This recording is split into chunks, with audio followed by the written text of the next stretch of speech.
The digital clock on my nightstand blinked 8:17 p.m. in harsh red numerals as I finally pulled into the driveway. Another exhausting 10-hour shift at Thompson's Warehouse Distribution Center had left my muscles screaming and my mind numb. The divorce papers had only been finalized 3 months ago, but already the silence of the house felt heavier than the pallets of automotive parts I'd been hauling all day. I kicked off my steel-toe boots by the door, their familiar thud against the hardwood echoing through the empty living room. The stale smell of microwave dinners and loneliness hung in the air. My gaming rig in the corner, a $2,000 sanctuary of LED lights and liquid cooling, waited like an old friend. Just one more night of escaping reality, I muttered to myself, cracking open a lukewarm Bud Light from the fridge. The weather app on my phone had been blowing up all afternoon with severe storm warnings. Old Mrs. Jenkins from next door had even stopped me as I pulled in, her floral housecoat flapping in the gathering wind. "They're saying it might be a derecho, Danny," she'd warned, using that tone that suggested she'd lived through every major storm since the Carter administration. I just nodded and smiled. "Around here," the weatherman cried wolf. So often nobody paid attention anymore. By 11 p.m., the storm hit with biblical fury. I was mid-raid with the guys Greg in Chicago, Marcus in Dallas, and TJ, who always claimed to be somewhere off-grid, when a wind shear slammed into the house like a freight train. My entire second-floor office shuddered, the window panes vibrating so violently I thought they might implode. Rain lashed against the glass in horizontal sheets as I yanked off my headset, suddenly aware of how the old Victorian groaned like a living thing under the assault. "Yo, you guys getting this too?" I started to ask, but before I could finish, the room plunged into darkness, not the gentle fade of a brownout. This was an instant, suffocating blackout. My $200 RGB keyboard died mid-keystroke. The hum of the central air cut out abruptly, leaving only the drumming rain and the creak of century-old timber. Then, just as suddenly, power returned. My monitors flickered to life, casting an eerie blue glow across the room. Discord showed I was still connected. "Hello? Anyone there?" Static crackled through my headset before the call dropped completely. This time, when the lights died, they stayed dead. I fumbled for my phone, the sudden brightness of his flashlight making me wince. Shadows leaped across the walls like startled animals. The house felt different in the dark, smaller yet infinitely more expansive, every familiar corner now hiding potential threats.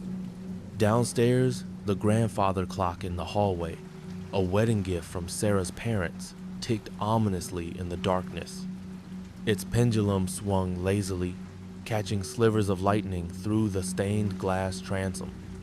I pressed my face against the front door's peephole, but the storm had reduced the neighborhood to a watery impressionist painting.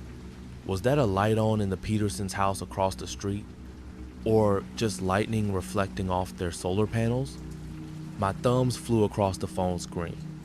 Power's out, storm's nasty, probably done for night. Sent to the group chat.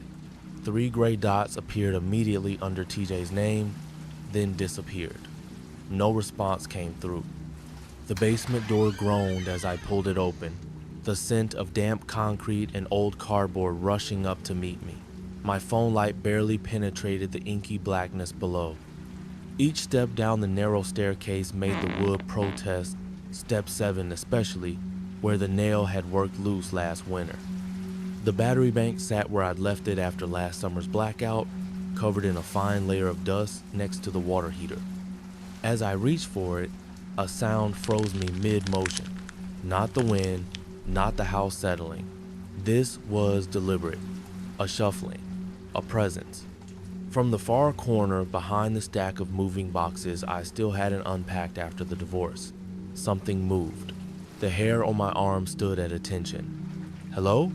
My voice sounded pitifully small in the cavernous darkness. Then the wind howled through the foundation vents, and I exhaled. Just the storm, just my imagination. Back upstairs, The battery bank powered a single lamp, casting long shadows across the living room. The digital clock on the microwave flashed 12 o'clock in angry red, a constant reminder of the dead power. I settled onto the couch, the leather cold against my back, and mindlessly scrolled through YouTube. Some survivalist was explaining how to build a Faraday cage as thunder rattled the windows. At 1:23 a.m., curiosity got the better of me. The rain had eased slightly, so I cracked open the front door. The porch light was dead, but through the downpour, I could swear I saw a flicker of light in the Wilkins upstairs bedroom across the street. My phone buzzed violently in my hand. Unknown number, power line down near Oak and Elm, crews dispatched, estimated restoration 3 to 5 hours. No signature, no company name, just information. Too convenient, too specific. That's when I heard it. The groan of step 3 from the basement stairs. I knew that sound. Knew it like I knew Sarah's perfume still lingered in the master closet. Knew it like I knew exactly which floorboard would creak when I went to piss at 3 a.m. My blood turned to ice. The hallway stretched before me, darker than a coal mine. My phone light barely pierced 6 feet ahead. As I turned the corner, the beam illuminated something impossible. The basement door stood wide open. I always closed it. Always. Ever since that Halloween when I was 8 and thought I'd seen something moving in the darkness below, 30 years of muscle memory didn't just forget. The door hadn't opened itself. Something was in my house. I lunged forward and slammed the door shut just as a thunderclap shook the house. The impact reverberated through the wood. Then came the pounding. Not random, not frantic, purposeful. 3 heavy blows spaced evenly, like someone testing the door's strength.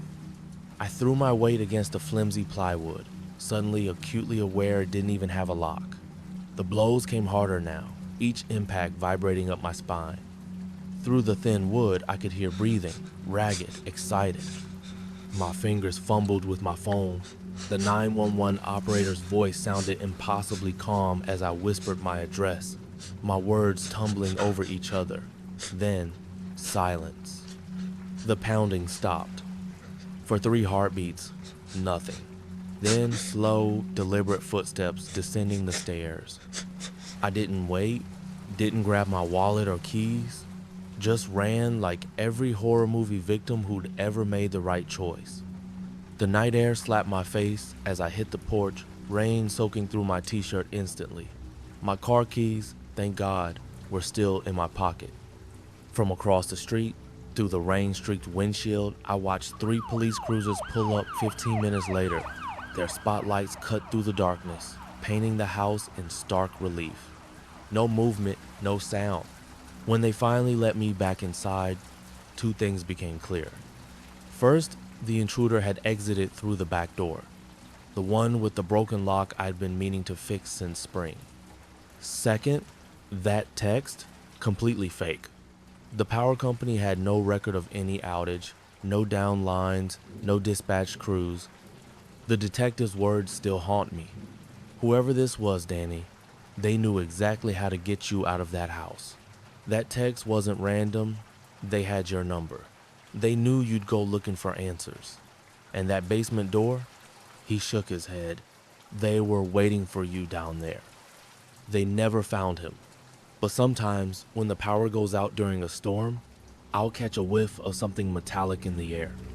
And from the darkness of the basement stairs, if I listen very carefully, I can still hear step 3 creaking under invisible weight.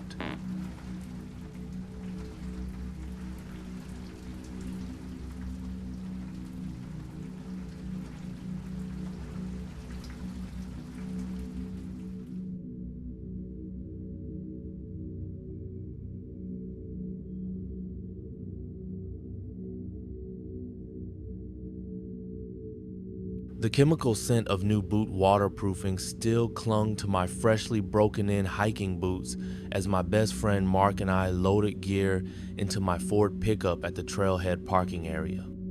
We'd spent every weekend since New Year's planning this trip, ever since that whiskey-fueled midnight when we'd sworn to finally experience real goddamn wilderness, not some sanitized campground with electrical hookups.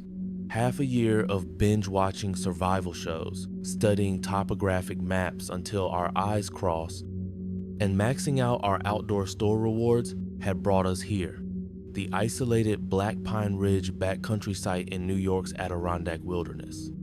I cinched the waist strap on my backpack, feeling the substantial weight of 3 days' worth of dehydrated meals and equipment settle against my spine.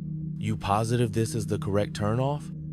Mark asked, shielding his eyes from the morning sun as he examined the nearly invisible Forest Service marker tacked to a weathered pine. The so-called trailhead appeared as nothing more than a slight depression in the undergrowth where occasional hikers had matted down the ferns and shrubs. According to the hiking app, this is definitely it. I confirmed, glancing at my phone before remembering we'd lose all signal in approximately 5 minutes. Final opportunity to chicken out. Mark just chuckled and adjusted his baseball cap, the faded navy one from our university days that he refused to retire. After all that big talk at the sports bar, not happening. The neglected trail looked like it hadn't seen maintenance since before we were born. Thick spiderwebs stretched across the path at face height, their 8-legged architects scrambling to rebuild as we bulldozed through their intricate traps. Every few dozen yards, we'd need to detour around massive fallen trees or carefully pick our way across slippery, moss-covered boulders. The forest air carried a different quality here, richer, more primal, without the faint petroleum undertones that linger near established campgrounds. 4 exhausting hours later, with sweat soaking through our shirts despite the cool mountain air, we emerged at the breathtaking overlook. The vista literally stole my breath, an endless sea of pine forest tumbling over ancient mountain ridges, without a single road, building, or power line visible across the entire horizon. The campsite itself was just a small, grassy clearing at the cliff's edge, with a few scattered fire rings bearing witness to previous adventurous souls. "That's definitely against park regulations," Mark joked as we pitched our tents closer to the precipice than any ranger would ever allow. The late afternoon sun warmed our shoulders as we worked, the only sounds being the occasional scolding of squirrels and the distant scream of a hunting hawk. That's when I noticed movement in the valley below. Down in the forested basin, perhaps 5 football fields distant, shadowy figures moved through the trees. 4, possibly 5 individuals walking in perfect single file. Even through my high-powered binoculars, they remained indistinct shapes against the greenery. No brightly colored outdoor gear, no visible backpacks, just people, moving with unnatural coordination through terrain that should have required brutal bushwhacking. "Mark," I whispered urgently, passing him the binoculars, "we're not alone out here." By the time he focused on the area, the figures had vanished. No sound of cracking branches, no indication of which direction they traveled, just undisturbed wilderness. "Probably just through hikers on the main trail," Mark suggested, though his tone lacked conviction. That popular trail system ran miles west of our remote location. As the sun disappeared behind the mountain peaks, the temperature dropped precipitously. We built our fire in one of the existing stone rings, the dry hardwood igniting after only 3 match attempts, a personal best. The flames cast eerie, dancing shadows on the surrounding pines, making the forest feel simultaneously more intimate and infinitely vaster. That's when we first heard the voices. Not the cheerful chatter of fellow outdoorsmen, but something unnatural. Low murmurs that rose and fell in disturbing rhythms, sometimes sounding near enough to be just beyond the firelight's edge, other times echoing as if from deep in the valley below. The words, if they were words, bore no resemblance to any language I'd ever heard. Mark and I exchanged uneasy glances across the crackling fire. "Wind playing tricks?" he offered weakly, despite the complete stillness of the night air. Then came the unmistakable sound of approaching footsteps. Not the random rustling of woodland creatures, but the deliberate, heavy tread of someone, moving toward our campsite.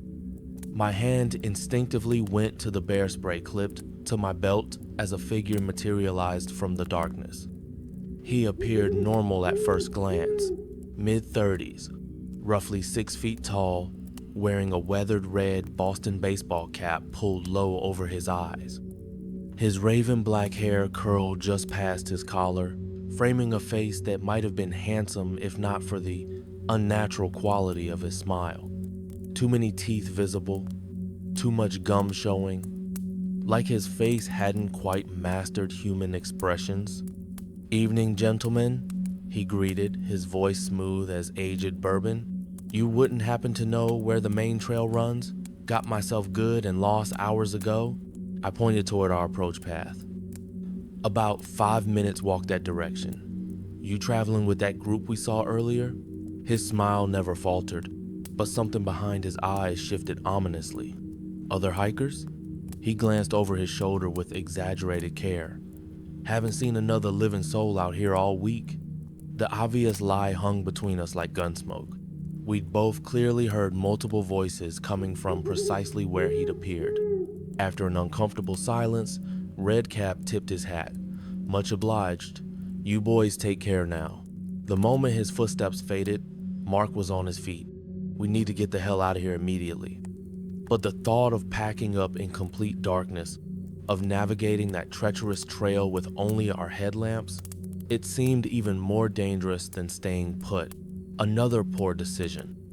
Around midnight, as we extinguished the fire and retired to our tents, the forest fell utterly silent. Not simply quiet, completely soundless. No chirping insects, no nocturnal birds, not even the whisper of wind through the pines. The kind of absolute silence that presses against your eardrums. Then, crunch.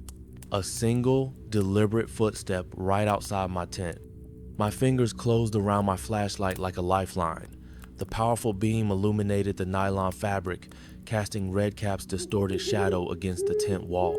He stood impossibly close, so near I could hear his rhythmic breathing.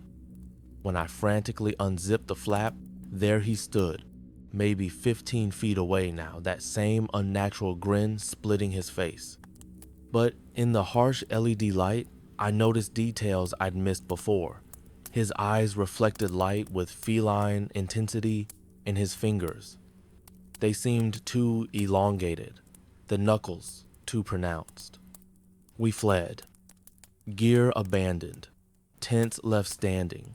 We crashed blindly down the trail with only our headlamps piercing the suffocating blackness. Behind us, the forest erupted, not just with Redcap's pursuit, but with what sounded like dozens of other entities moving parallel through the trees, branches snapping ominously to our left and right. Somehow, we reached the truck. The engine roared to life as I threw it into gear, tires spitting gravel.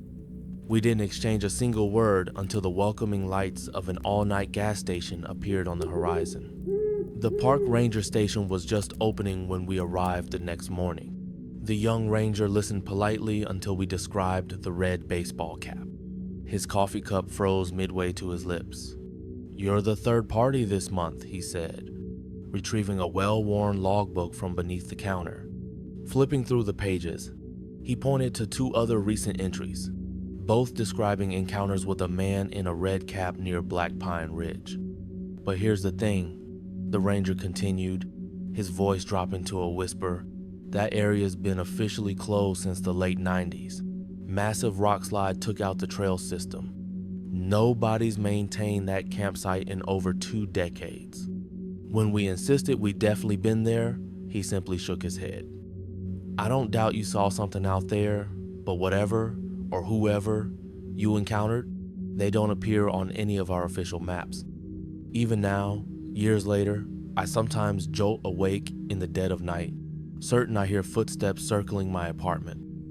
And whenever the Boston baseball games air on television, I have to immediately change the channel the moment those crimson caps appear on screen."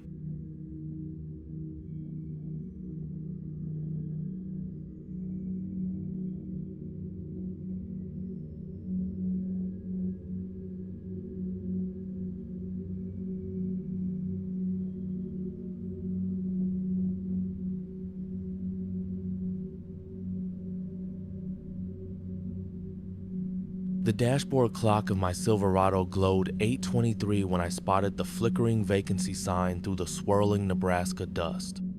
After 9 grueling hours on the interstate surviving on gas station, energy drinks, and beef jerky that tasted like salted cardboard, my spring break road trip from University of Colorado Boulder to my parents' Ohio home had hit a snag when my GPS lost signal about 30 miles back. The last road sign's mocking proclamation. Next lodging 62 miles still burned in my mind when the Nowhere Motel materialized like a mirage. The place looked like it had been teleported straight from the 70s and left to decay. A single-story L-shaped structure with mustard yellow doors peeling like sunburnt skin. The cracked asphalt parking lot sprouted weeds through its wounds, illuminated by buzzing sodium lights that cast more shadows than light. Only one other vehicle, a rust-speckled 1987 Ford Bronco with Missouri plates that looked like they hadn't been renewed in decadescent near the office. As I stepped into the lobby, the smell hit me first, a decades-old cocktail of cigarette smoke, industrial cleaner, and something sweetly rotten beneath. No music played, no television murmured in the background, just the asthmatic wheeze of an overworked AC unit and the metronome tick of a plastic wall clock missing its minute hand.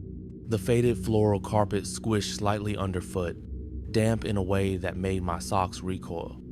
I rang the tarnished brass bell 3 times before Darlene emerged from a back room, wiping her hands on a dish towel that might have been white in another century.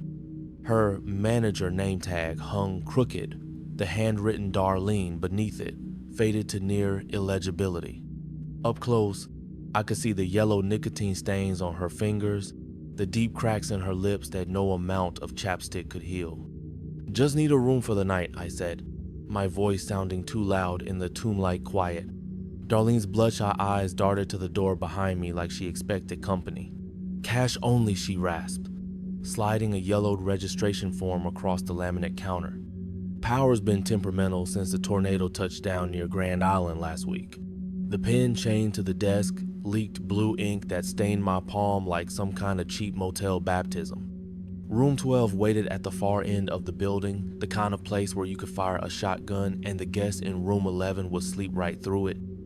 The brass key, an actual skeleton key that looked like it opened dungeon cells, stuck in the lock until I jiggled it with just the right combination of pressure and profanity. Inside, the air hung thick with the scent of mildew and something sweetly chemical. I couldn't place like cheap air freshener masking something worse. The decor was a time capsule. 2 double beds with floral spreads that might have been fashionable during the Nixon administration. A wood-grain CRT television bolted to a particle board dresser, and wallpaper that curled at the seams like it was trying to escape. A painting of a sad clown hung crooked above one bed, its eyes seeming to follow me as I moved. I collapsed onto the scratchy comforter that crackled with static electricity, checking my phone-on bar of service that came and went like a shy ghost. My mom's text from hours ago finally came through. "Call when you stop for the night." The sent icon pulsed weakly, never turning to delivered. That's when the knocking started. Not the polite tap of a neighbor asking for sugar, but 3 sharp bangs that shook the flimsy door in its frame. My phone clattered to the floor as I jumped, heart hammering against my ribs like a trapped bird. Through the fisheye peephole, nothing but the empty parking lot. The flickering sodium lights casting long shadows that seemed to move when I wasn't looking directly at them. When I cracked the door open, the only movement was a fast food bag tumbling across the asphalt like some urban tumbleweed. "Hello?" My voice sounded alien in the heavy silence. No answer came except the distant whine of the interstate. Back inside, I threw the deadbolt and tried to shower the pipes, groaned like dying animals before spitting out a stream of rust-brown water that eventually cleared to lukewarm. The shower curtain clung to my legs with static cling. Its floral pattern faded to ghosts of flowers. As I toweled off, I noticed the mirror had a single diagonal crack, running from corner to corner, the fracture line dark with accumulated grime. Something about it made me think of a lightning bolt frozen mid-strike. The second knock came at 11:17, just as I was drifting off to the lullaby of the rattling AC unit. This time, through the peephole, I caught movement, someone walking away down the row of doors. Tall, wearing a navy hoodie with the sleeves pushed up to reveal pale forearms, hands shoved deep in his pockets. Gone before I could get a better look, melting into the shadows between the flickering lights. Darlene didn't look up from her crossword when I burst into the office. "You got another guest here? Some guy in a blue hoodie?" Her pen froze mid-clue. "Just you and old Mr. Peterson in room 3, she said, nodding toward the Bronco outside. "He's been here since Christmas." The way she said it made it sound like both a warning and a eulogy. Back in room 12, I shoved the particle board dresser in front of the door. It scraped across the carpet with a sound like fingernails on a chalkboard. The AC unit chose that moment to cough up a small avalanche of what looked like dead insects from its vents. I must have dozed off despite the adrenaline, because the next thing I knew, the digital clock read 2:09 and the bathroom faucet was running full blast. Steam fogged the cracked mirror as I approached, the tile floor slick beneath my bare feet. That's when the words appeared in the condensation not written from this side, but pressing through from behind the glass like invisible fingers. "He's in the closet." I whirled around just as the closet door burst open with a sound like a gunshot. The man from the parking lot, the hoodie, Guy lunged at me, his hood falling back to reveal a face that wasn't right. His eyes sat too far apart, his mouth stretched too wide when he grinned, showing teeth that looked foul to points. The smell hit me, then wet earth and copper and something sweetly rotten, exactly like the undertone I'd noticed when I first entered. The next few minutes exist in my memory as disjointed snapshots, slipping on the wet tile as I scrambled backward. The fire alarm shriek when I finally found the pool station. Darlene's face slack with shock when I crashed into the office with blood running from my forearm where he grabbed me.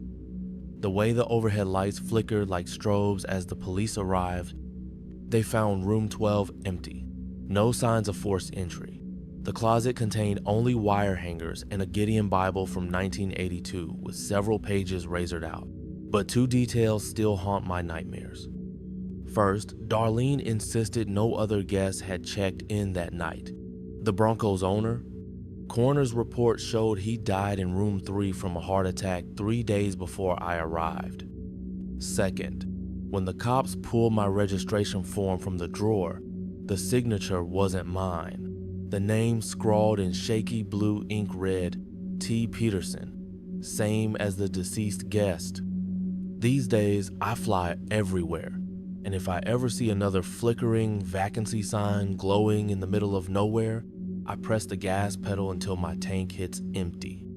Because sometimes, the nowhere places remember their guests long after checkout time.